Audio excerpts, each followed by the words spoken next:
Olá, seja bem-vindo ao Instituto Federal do Sudeste de Minas Gerais, campus Rio Pomba. Hoje nós vamos continuar a nossa conversa sobre metodologia científica, falando mais especificamente de uma etapa bastante importante que é a revisão de literatura. Mas uma pergunta que fica é o que é a revisão de literatura? Né? Qual que é o propósito dessa revisão? O que é? Né? Como se parece uma revisão? Né? A revisão, na verdade, ela consiste em buscar o conhecimento disponível para uma determinada área do conhecimento para que a gente possa aprofundar nas pesquisas. Né? Com essa informação a respeito que a gente vai conseguir obter na revisão de literatura, nós vamos conseguir direcionar nossas ações de pesquisa para coisas que realmente interessam. Nós vamos evitar repetição de pesquisas que já foram realizadas anteriormente e com isso nosso trabalho vai ser muito mais relevante, nós vamos ganhar tempo e vamos economizar recurso. Né? Então, tudo isso é muito importante, mas quando a gente faz uma revisão, quais que são as funções? Né? O que a gente busca com isso? Qual que é, na verdade, a motivação de fazer uma revisão, além dessas que eu já falei? Ao final de uma revisão, o que eu preciso contemplar? Bom, são várias as funções. Uma revisão ela deve permitir que você tenha uma compreensão mais aprofundada da natureza, né, de um determinado campo do conhecimento. Ela deve destacar os temas relevantes de debate científico e também definir os termos desse debate. Ela deve estabelecer quais estudos, ideias e métodos são mais adequados para os estudos que nós estamos propondo. Ela deve demonstrar os limites do conhecimento, né, ou os pontos que precisam de uma maior dedicação de pesquisa, né, e cuja resposta vai trazer benefício, né, para o conhecimento, para a área, né, de pesquisa e para a sociedade de uma maneira geral. Ela precisa também justificar a relevância e a necessidade de realizar os estudos. Ela precisa demonstrar claramente que é uma pesquisa que é necessária e que vai ser importante. Caso contrário, não vale a pena realmente realizar esse tipo de pesquisa. Por último, deve identificar claramente qual é a contribuição do estudo que está sendo realizado, né, considerando os seus potenciais de aplicação, ou seja, o que isso pode desdobrar no futuro. Então, são várias as funções de uma revisão de literatura. Né, e a revisão ela tem uma característica muito peculiar em termos de estrutura, porque numa revisão de literatura a gente tem uma estrutura na forma de funil, né, em que a gente começa com coisas muito amplas, né? A gente começa falando, por exemplo, de problemas ambientais, até que a gente chega, né, no impacto, né, de ações pontuais no ciclo da água. Então veja que a gente parte de problemas grandes até chegar no nosso ponto de pesquisa, que é a nossa hipótese ou a nossa conclusão. Né? Uma revisão ela pode ser é, um corpo em si só, né? Ela pode ser a revisão mesmo, o trabalho científico, mas a revisão ela pode ser também uma parte de outros documentos científicos que vão, né, que nós vamos utilizar. Por exemplo, a gente pode pegar uma revisão bastante curta para os artigos científicos, né? Então a introdução dos artigos científicos elas possuem pequenas revisões, né? A gente pode fazer uma revisão que na verdade vai ser um capítulo de uma dissertação, um capítulo de um TCC, e a gente pode, né, fazer uma revisão que vai ser a revisão mesmo, o trabalho a ser construído. Então, a revisão de literatura tem essa característica, né, essa característica de funil, como a gente vê aqui da introdução, um panorama geral, né, os estudos relacionados à área, os estudos mais próximos do nosso tema, para subsidiar as hipóteses e conclusões que nós queremos retirar dessa revisão.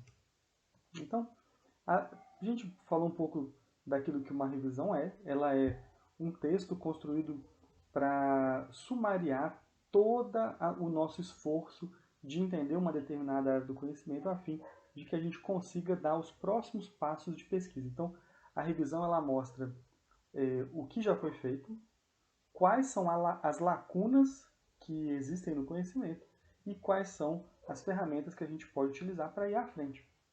Né? É claro que existem vários tipos de revisão, esse tipo de revisão é um tipo bastante comum, né? Um tipo de revisão de trabalhos experimentais, mas tem revisões que são trabalhos em si mesmos. Né? Existem vários tipos de revisão e várias formas de classificar as revisões. Né? Eu escolhi essa forma que eu vou apresentar para vocês. Né? Nessa forma a gente tem as revisões narrativas, sistemáticas, argumentativas, integrativas e teóricas. Né?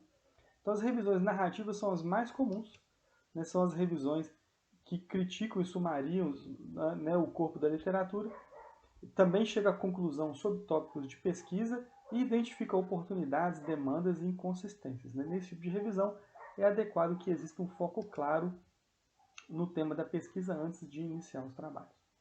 Um outro tipo de revisão é a revisão sistemática. A revisão sistemática ela já é mais elaborada, no sentido de que ela mesmo é o resultado do trabalho científico. Então, na revisão sistemática, ela vai requerer uma estratégia muito bem definida e rigorosa de busca e análise das informações, né? Então, a gente tem dois tipos, a meta-análise e a meta-síntese. Né? A meta-análise ela revisa os trabalhos de um mesmo tema, detectando padrões, né? e utilizam procedimentos estatísticos para realização de pesquisas com enfoque dedutivo.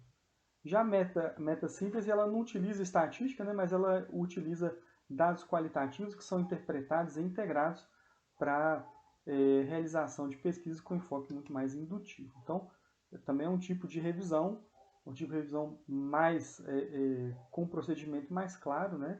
Embora a gente vai tratar aqui nessa aula muito mais das revisões narrativas, é interessante a gente saber que tem esses outros tipos de revisão, né? E caso a gente resolva, né, e perceba que na nossa área do conhecimento o interessante, né, antes de começar a gente precisa fazer uma revisão sistemática, é interessante a gente já saber quais são os procedimentos e muitas das coisas que nós vamos falar aqui vão ser utilizadas para esse tipo de revisão. Existem também as revisões argumentativas, né, que são revisões que examinam a literatura seletivamente para dar suporte ou refutar um argumento. Esse tipo de revisão ela é mais sujeita a uma análise tendenciosa, uma revisão mais complexa em termos de validade dos resultados, né? E também as revisões integrativas, que elas utilizam os dados secundários para buscar novas perspectivas sobre o tema ou para realizar pesquisas, né? Então, ela é utilizada em trabalhos que não envolvem coleta de dados primários, né? Que é quando o próprio pesquisador vai lá e busca. Ele vai lá, busca os dados da literatura e, a partir dos dados da literatura, ele faz uma avaliação para uma nova pesquisa e para uma nova perspectiva a respeito daquela área do conhecimento, né? E tem as revisões sobre as teorias, né, ou as revisões teóricas, que são revisões que buscam um conjunto de teorias de um determinado tema, conceito ou fenômeno, e a partir da comparação dessas diferentes teorias, ela trata de compreender até que ponto existem questões que ainda precisam ser estudadas e quais são essas novas hipóteses. Então, a gente pode sumariar aí, existem diversas formas de classificar as revisões, né, mas essas 5 formas dão uma ideia bastante ampla daquilo que se pode fazer com trabalhos de revisão de literatura. Então, partindo disso, né, a revisão de literatura, como o próprio nome diz, é revisitar, né? Olhar novamente a literatura, buscar na literatura as informações, né, a fim de conseguir tudo que a gente precisa para conhecer tudo que se sabe ou tudo que se possa saber a respeito, né, ou tudo que já é conhecido pela comunidade científica a respeito de uma área do conhecimento. E aí a gente parte para a busca de informações, né? E a busca de informações, ela tem...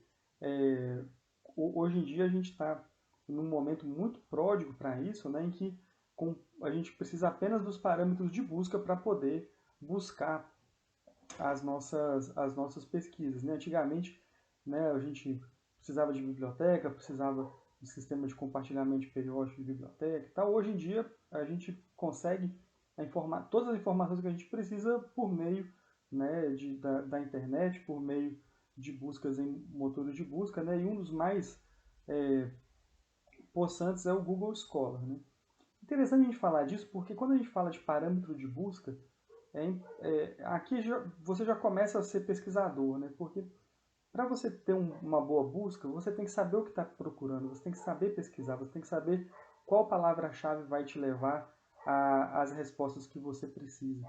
Então, existe aqui um grau, né, de curiosidade, de sensibilidade também, um grau de experimentação para você saber qual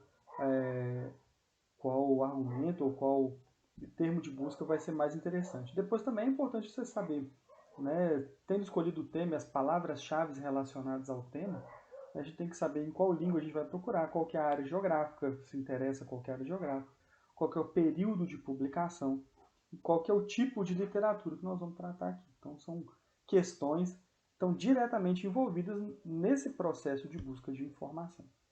E quando a gente fala da busca de informação, a gente tem, né, o Google Scholar. Ele é interessante porque ele usa o motor de busca do Google para procurar, né, os artigos científicos. Então ele retorna uma grande quantidade de artigos. A grande questão é que o Google Scholar ele não disponibiliza o PDF de todos, ou seja, o arquivo completo de todas as pesquisas. Então, por vezes, a gente procura no Google Scholar, encontra bons artigos, encontra artigos relacionados e que vão contribuir para o nosso trabalho, mas a gente não consegue o arquivo completo. E para conseguir o arquivo completo, né, a gente vai direto, já vai precisar por vezes do periódico da CAPES. Né? E você, como estudante do Instituto Federal, tem acesso ao periódico CAPES. Né? Eu vou mostrar aqui para você como é que você acessa o periódico CAPES. O periódico CAPES ele é excelente em termos de base de dados, mas ele não vai te dar um mecanismo de busca tão poderoso quanto o Google Scholar. Então vale a pena conversar um pouco sobre isso, né? Vale a pena saber essas possibilidades. Isso não te impede de procurar diretamente no periódico CAPES, né? Escolher uma base de dados que te interessa e fazer as buscas diretamente lá.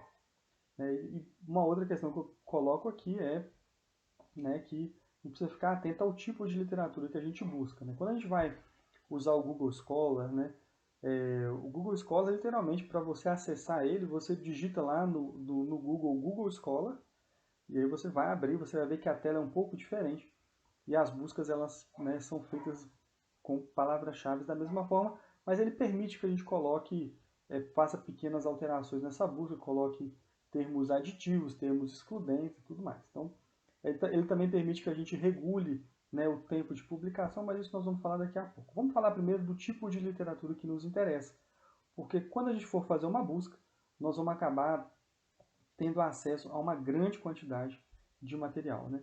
E existem diversos tipos de literatura.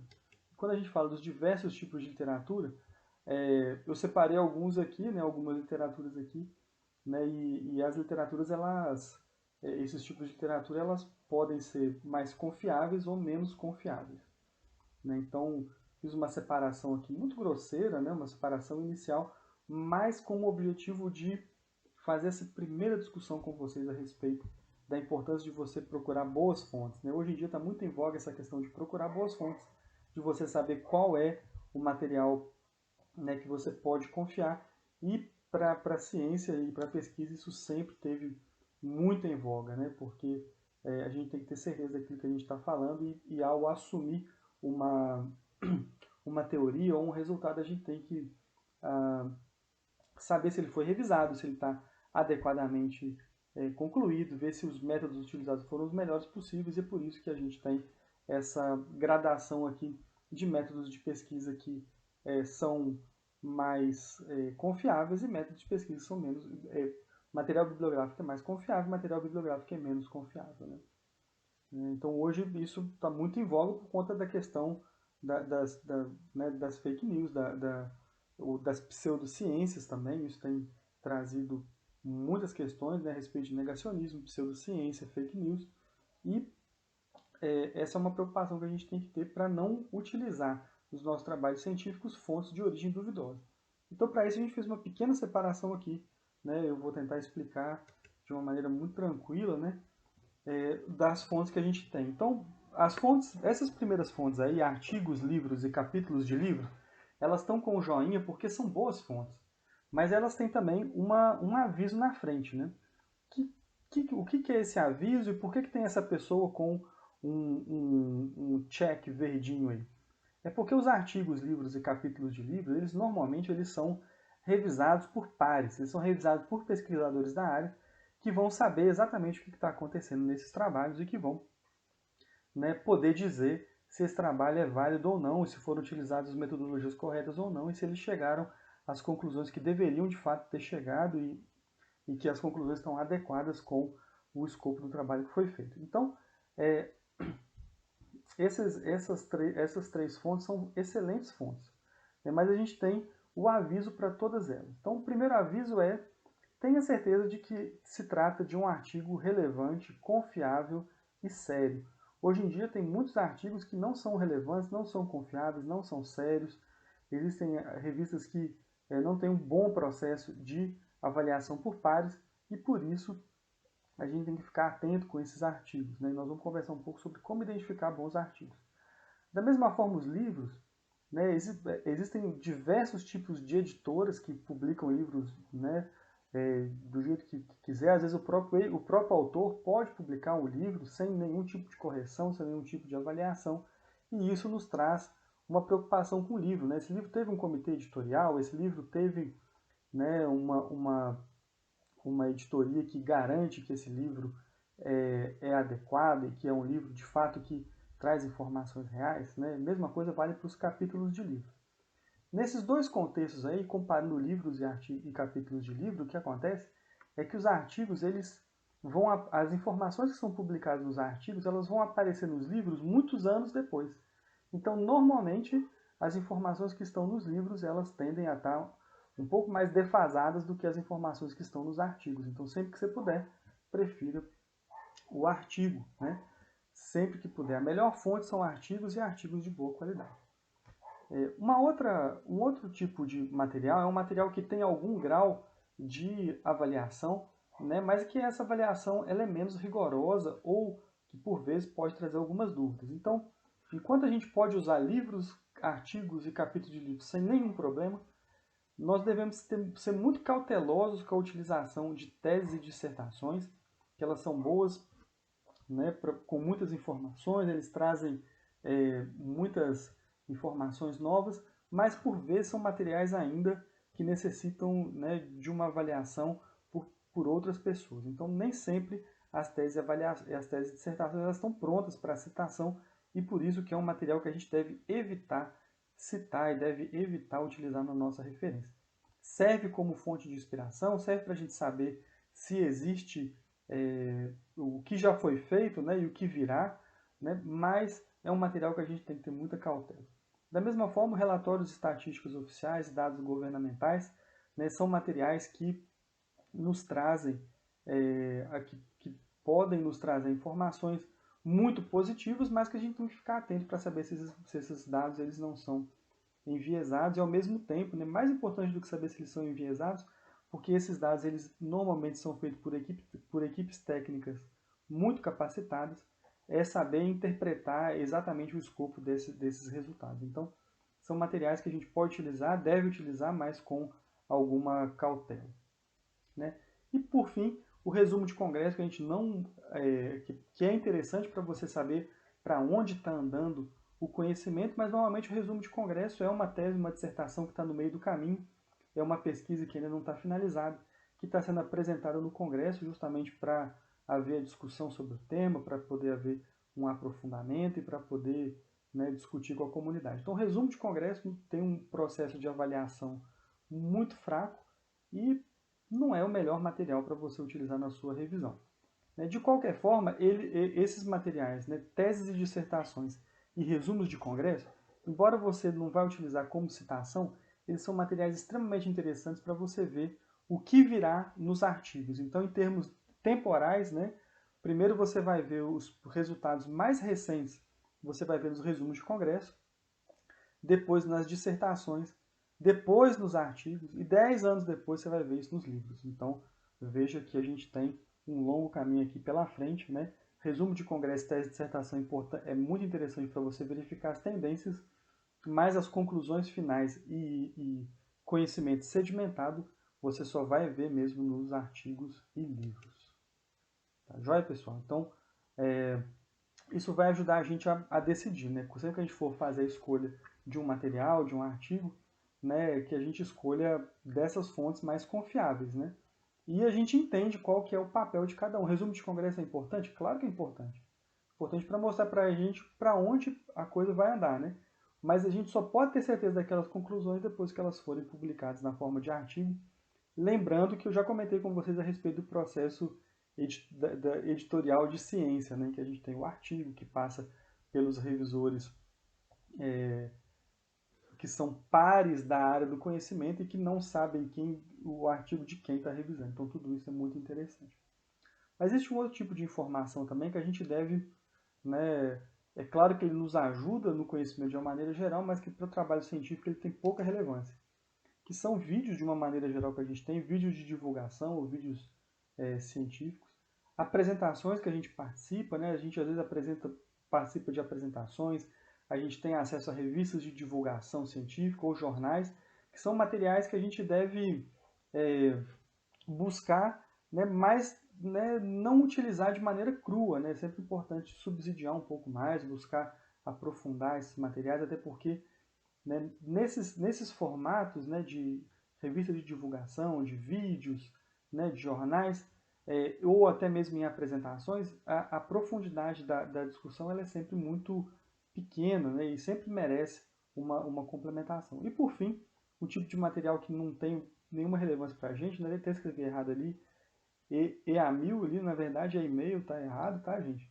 Então, blogs, e-mails, tweets e hoje, né, o WhatsApp são informações que não têm nenhuma relevância científica, você não vai querer levar para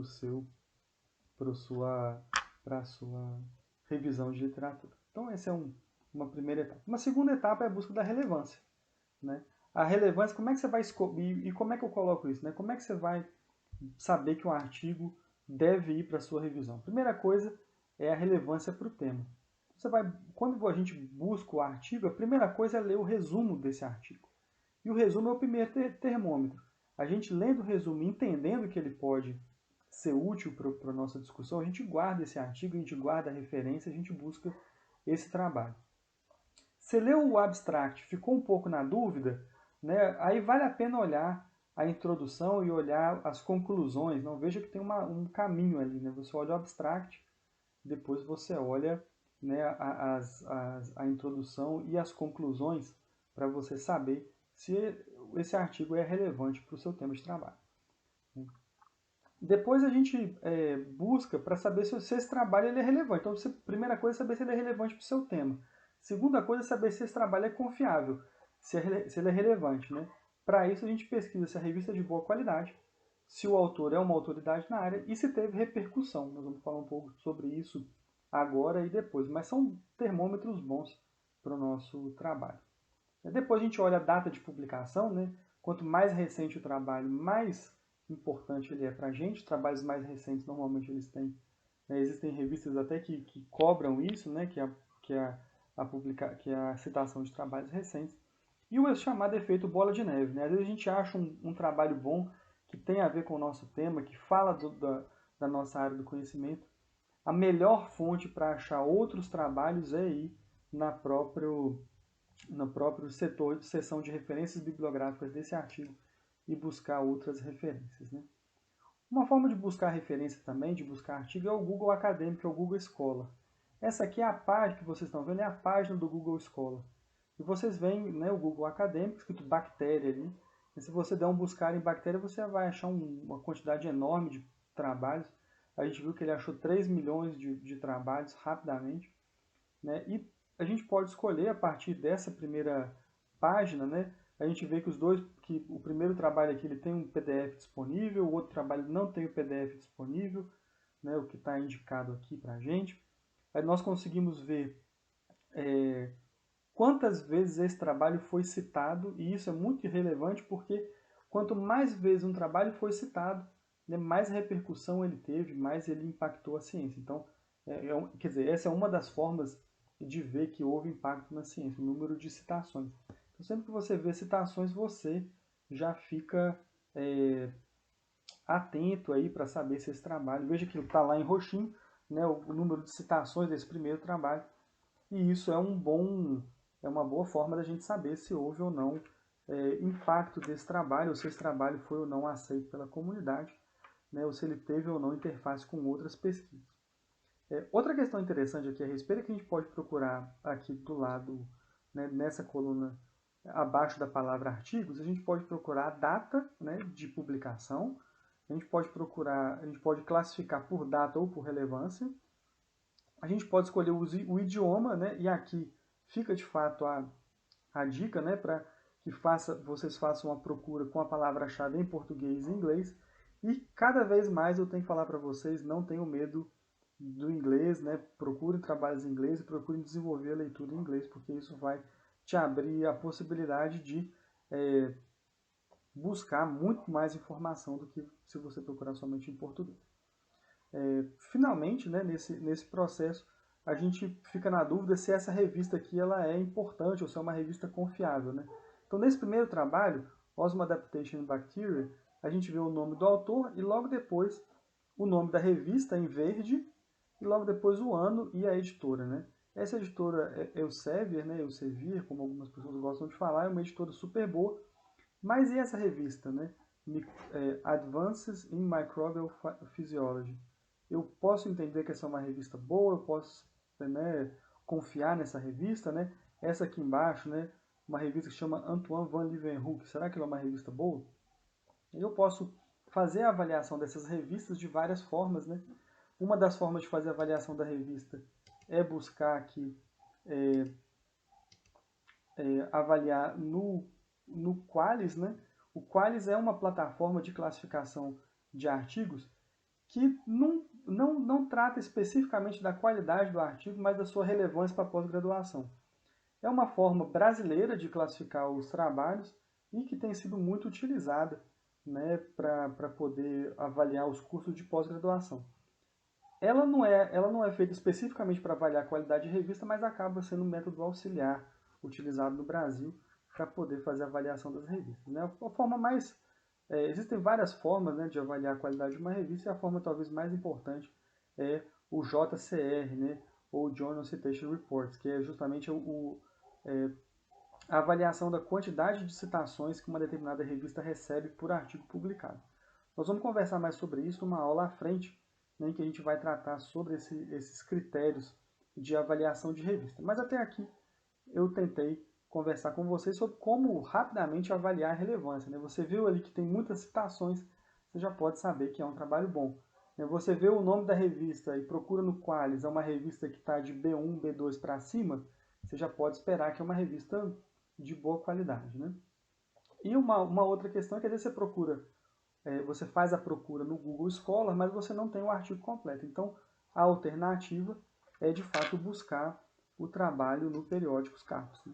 E o Periódicos Capos, ele dá acesso, é uma plataforma disponível para as universidades, institutos federais e institutos de pesquisa brasileiros que dá acesso a diversas bases de dados de artigos de pesquisa, né? E esses dados incluem revistas de alto impacto e relevantes para a nossa área do conhecimento.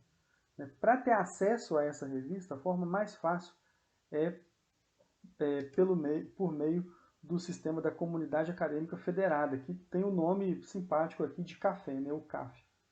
Esse CAF, se você digitar lá periódicos CAPS no Google, né, e CAF, você vai acabar encontrando a Comunidade Acadêmica Federada, vai colocar o nome da sua instituição aqui, no nosso caso, Instituto Federal do Sudeste de Minas Gerais, e vamos enviar. Quando a gente enviar, ele vai abrir essa página aqui para a gente, onde a gente vai colocar a nossa senha do SIGA, isso mesmo, a senha do SIGA-A. E a partir do momento que a gente colocar a nossa senha do SIGA-A, a gente vai ter acesso aqui ao Periódicos Capos, né? E aí você pode fazer a procura. Essa procura pode ser por palavra-chave, pode ser no acervo, né? E você escolhe qual que é a palavra-chave que você quer, qual que é o banco de dados que você quer avaliar, né? E você pode também fazer os diversos cursos e treinamentos que estão disponíveis, né? Lá na página você ainda tem uma enormidade de cursos sobre como utilizar e como fazer busca no Periódicos Capos. É uma ferramenta muito poderosa e certamente ajuda muito a pesquisa brasileira, essa plataforma de periódico. Então, não deixe de acessar, não deixe de utilizar, né? Você certamente vai encontrar preciosidades aqui nessa plataforma. Ela é muito importante para a gente. Bom, partimos então, encontramos as informações, partimos já temos, a gente definiu as palavras-chave, nós baixamos, né, vamos atrás dos materiais, a gente busca no Google Scholar, a gente baixa os PDFs, né, o que a gente pode no periódicos da CAPES, mas é importante não perder de vista que é fundamental manter uma organização das informações, né? Então, à medida que a gente vai obtendo os materiais, é importante que a gente organize né? Organize o material, a gente pode fazer uma planilha com o ano, o título do trabalho, o tema que me interessa, uma pequena e sucinta informação que indique por que eu escolhi esse trabalho e escolhi guardar esse trabalho para mim, né? Então a gente faz uma separação, a gente classifica os trabalhos, né? É interessante utilizar, e nós vamos falar um pouco disso mais à frente, gerenciadores de referência, né, que vão nos ajudar a gerenciar essas informações e a gerar as referências bibliográficas. E nesse contexto a gente separa os que são mais interessantes para a gente, mas de nenhuma forma jogue nada fora. O interessante aqui é que você não sabe para que lado que a discussão e o raciocínio vai te levar, então não jogue nada fora. Mas deixe tudo organizado de forma que a hora que você precisar se acerte na mosca e encontre a referência que você está precisando sem procurar voltar, sem precisar voltar, né, nas bases de dados, e com isso você ganha muito, muito tempo. Então, a gente parte para a última etapa, né, que é a etapa da escrita, da estrutura, né? Então, você baixou o material, não comece a escrever imediatamente, né? Faça a leitura, registre novas ideias que você for tendo no processo de leitura, né? Eu separei aqui em 3 etapas, mas são etapas que se complementam, né? São etapas, são ações que você vai fazendo ao longo da busca. Leia, registre, né? Guarde, tem um local para você guardar as ideias que foram aparecendo, que vão aparecer muitas ideias, né? E a leitura é o motor disso aqui tudo. Sem ter uma boa carga de leitura, você não consegue escrever. Então, a primeira coisa é juntar esse material, fazer a leitura do máximo de material possível, né? Separando aquilo que de fato você vai ler, né? Os artigos científicos normalmente eles apresentam aí entre 6 e 12 páginas, com uma letra pequena, né? Mas nós vamos falar também sobre a estratégia para você ler esses trabalhos de maneira que você ganhe um pouco de tempo nessa leitura, né? O trabalho ele precisa ser lido por inteiro, né? Tem muitas pessoas que utilizam só a leitura do resumo, e isso é muitíssimo perigoso, porque às vezes no resumo você perde as informações mais importantes, ou às vezes o resumo ele não expressa, né? Você acaba citando alguma coisa que não tem relação com o trabalho. Então, faça a leitura, estruture o trabalho, organize o seu banco de dados e parta para uma estrutura de ideias para você definir um caminho, né? E essa estrutura de ideias, para estruturar essa ideia, proponha, né, organize os argumentos, proponha os tópicos, né? Não deixe de fazer desenhos, esquemas. Tem algumas pessoas que gostam de trabalhar com mapas mentais, e também é uma coisa muito poderosa para você desenvolver as ideias. E com isso você vai ter uma estrutura de trabalho para começar, né? Então, a partir daí você tem a estrutura de trabalho, os tópicos, né, separados, os tópicos que você vai poder abordar para poder construir a sua história.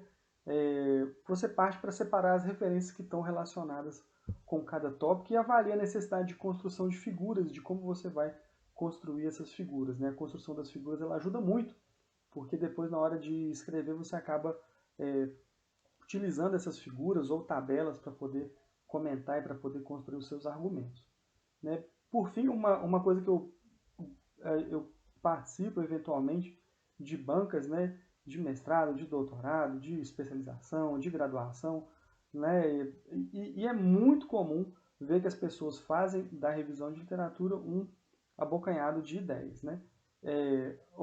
A revisão de literatura ela é um documento que tem que ter uma estrutura, por isso que nós estamos falando aqui, ela tem que ter começo, meio e fim. Você precisa organizar os argumentos de uma maneira lógica, né? Isso vem de prática, isso vem de discussão, isso vem, né, de você olhar de maneira crítica para o seu material e para as perguntas que você tem. Então, é importante ter isso em mente, né, que na estrutura da revisão de literatura você vai precisar ter o início, o meio e o fim de maneira muito clara. Por fim, a gente vai falar um pouco da escrita, né?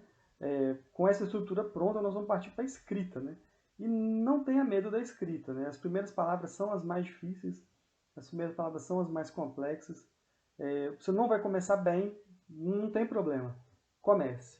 Depois você vai apagar isso, mas esse escrito inicial difícil, ruim, ele vai te dar o pontapé para poder escrever, para poder chegar às suas ideias. Então, no começo, não busque a perfeição, não busque fazer tudo certinho, não ache que você vai acertar de primeira. Na verdade, nenhum texto nasce pronto e esse texto vai está sujeito a mudanças e a melhorias contínuas e nenhum texto você vai estar 100% satisfeito com ele, vai estar totalmente isento de erros. A gente vai sempre ter possibilidade. Quanto mais a gente lê, mais ele melhora, né? Nós precisamos definir quando que a gente para de ler, né? Então a gente precisa ter esse caminho. Uma outra dica é com uma versão inicial dessa escrita, né? Terminou de escrever esse trabalho e tal, dá um tempo, espera uns dias, não olhe para isso, né? Procure fazer outra coisa, justamente para você, né? A sua cabeça fica, vamos dizer, tendenciosa para olhar para o seu material. Então, para diminuir essa tendência, você fica um tempo sem olhar esse material, né? E ao mesmo tempo, se você tiver uma pessoa de confiança que você possa pedir para ler e criticar, né? E te dizer as coisas que gostou, as coisas que não gostou, as coisas que entendeu, as coisas que não entendeu. Compartilhe com alguma pessoa para você poder ganhar tempo no processo de edição e de construção desse material. A partir daí também você vai poder contar com o seu orientador, você vai poder contar com o seu superior de pesquisa a fim de construir um material muito adequado. E com isso a gente consegue fechar uma estrutura, uma escrita, né? Nós também vamos falar mais sobre a escrita científica. A escrita científica ela é cheia de nuances, né? Mas essa aula de hoje tinha o objetivo principal de apresentar a natureza de uma revisão e certamente nós vamos complementar esse assunto em outros momentos. Então agradeço muito a atenção de todos vocês, né? E nos vemos muito em breve nos próximos vídeos. Um forte abraço e até mais.